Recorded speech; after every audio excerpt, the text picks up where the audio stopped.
Hello, this is Angela with Parker's Permaculture. Welcome back to Hausfrau Friday. I'm still recovering from surgery that I had a week ago and I'm taking it real easy, but I wanted to make a video today because a package came and I want to share it with you all. It is very dark and gray and rainy right now. I feel like I say that a lot in the spring, so I'm sorry if this video is a little bit dark. I live in an old cottage basically, and I don't have great lighting and my ring light decided to die, but I still wanted to share this video with you all, so bear with me, hang in with me. Hausfrau Friday is an opportunity for me to talk about this kind of creative and very pragmatic aspects of keeping a home.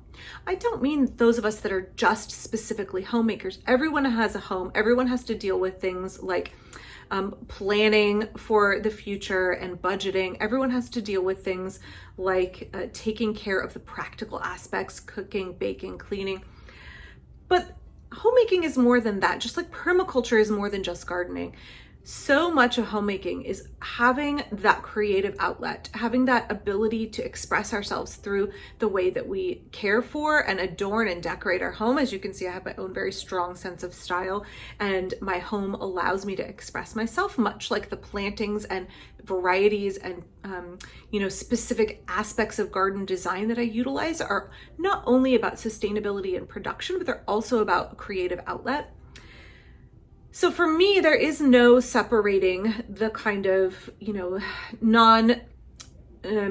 non-frills, really functional utilitarian parts of homemaking with the creative parts. They all meld together to become this very important job that I do to care for my family. So while I have been recovering, I've been working on things like doing my taxes. I know it's a little bit late in the season for us. Usually I have them done by now, but I've just been busy working on some really practical paperwork things. I've also been working on some self-education. This morning I attended a webinar about eco-villages where folks from 3 different communities spoke about their projects and the way they structure their communities and their lives. I have a long-term interest in either founding an eco-village or living in one, and particularly here in East Portland. That's a whole other subject for another day.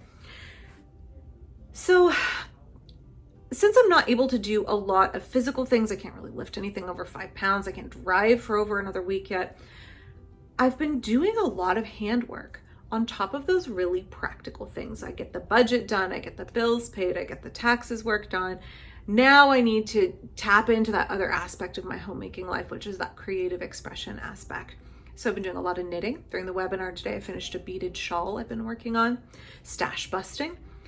And I've also been working, I keep waving down here, so let me show you, on this inkle loom that I got Ruth for Christmas. And she's allowed me very generously, shared it with me and given me an opportunity in between her projects to do some projects of my own. So this is just using up some cotton warp yarn that was in my stash from my jack loom upstairs. So I didn't have to buy anything new. And I bought some cards for me and Ruth.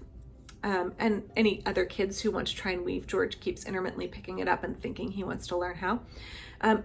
These are just really cheap. Here, I'll show you. Cardboard cards that I got online, and they don't last forever. After a while, the turning, the cards, the friction from your hands and from the yarn wears on the cards and breaks them down, right?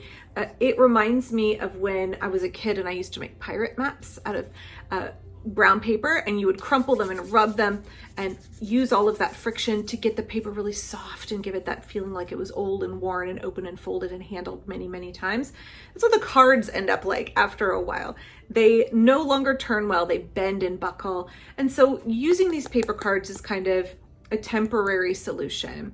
So when I first got Ruth the Inkle Loom, a friend of mine who is an experienced weaver said, don't invest in bone or horn or wooden cards initially because they're expensive. Make sure that your kid, and now me, both, enjoy weaving enough that you want to invest in those. Start out with a slow, small solution, permaculture. Start out with something simple. Get some cheap paper cards, and by the time they wear out, you will know if inkle weaving is a hobby that's going to be maintained in your household. That was really good advice. Don't start with the most expensive thing. B has a beginner level guitar, right? When I started roughing roller derby, I had inexpensive skates. And as I realized this is something I really want to do, I started investing more and more in better quality gear that was safer and that enhanced my performance. When you have the right tools for the job, the job is much easier and more pleasant, but often we don't know initially if we want to even do the job, if we want to invest at that level. So we don't need to buy the most expensive version. We can start by just dipping our toe in the water. And I think that that's something really important with our interest in hobbies and crafts, so we don't over budget. It's also really important in our permaculture that we engage in slow, small, budget-friendly solutions before we decide if we really want to go whole hog, right? I don't need to start by planting 40 fruit trees. I can put in 3 and think about whether I really want the work that is involved and how I feel about the yields before I expand. Test the waters first. So with that being said, my first batch of cards are really wearing out, and I invested in some good cards for Ruth and for me. So I ordered these from Etsy from a company called Hip Strings. They're a small family business, and for me, I invested in some wooden cards because to me that feels like a really sustainable option. It's something that will last many, many, many years and can be composted at the end. So let me open this. I love this little note at the bottom. Let's look and see what's in here. Now, you might say, Angela, why didn't you make these yourself? Obviously, like I do a lot of woodworking. I've had a number of woodworking videos. Most of the woodworking tools, except for a lot of hand tools, went with my brother to California recently. So I no longer have access to the tools that I had. And frankly, I've been too busy. So when I can't DIY something, I will save up and buy from another small, sustainable creator, right? Somebody who is an artisan that is producing things on a small, sustainable scale. I want to support them in the work that they're doing. And so I don't mind spending a little bit extra to support a small business. And I'm going to show you these cards. I'm very excited about them. Now you might notice right off the bat, they are smaller than my other cards. And that's on purpose. These cards are too big and they hurt my hands. And Ruth's hands are even smaller than mine. And it's too big of a grip. It does create a larger shed when you have a larger card, but I find that I don't really need that. What I want is something that's gentler on my hands. So I got 2 different kinds of cards here. So I got canary wood and I got purple heart. I have a knife that I made out of purple heart. I'm very partial to it, and I know that they're not local woods. I know that they are imported. I understand all of that. But to me, having the 2 different colors means I can separate them out into packs depending on my weaving pattern. And I just thought, I have a fondness for this. I have a lot of memories of doing woodworking projects with my dad using purple heart. Canary wood is much more of a yellow color. They also have walnut and maple and cherry, I think, as well. So these cards are a little smaller. Let's see how they feel. Oh, they're nice and smooth. I don't know if you can see, there's little notches. So you can see really clearly, not even looking, just a tactile experience of where your card is turned. I think that's going to be really handy. That's going to be really nice. Very nice little design element. Very simple solution to the issue of where am I? Where have I rotated my cards? And for me, I have mine, I put marker on the sides and I noticed that it's wearing off. So this is nice to have those raised edges where you can see. I'll show you on the canary wood one too.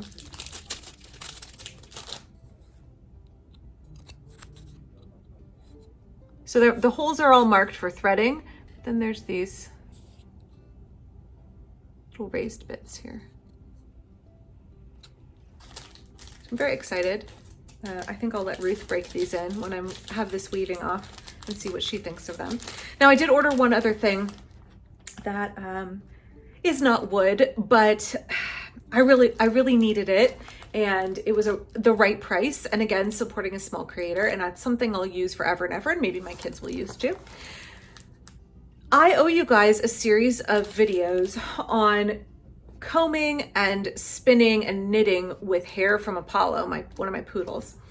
And I actually couldn't finish that series. I got the first part of it filmed and I could not find my Diz. So I don't know if you are into fiber arts, if you know what a Diz is, but it's a tool. I have one that I made a long time ago out of a scrap piece of wood and I could not find it. And as long as I was ordering these online, Hip Strings has some really cool, I think these are like laser cut. This one is blue with koi because I have a koi mural that my kids painted right above me in the corner cabinet.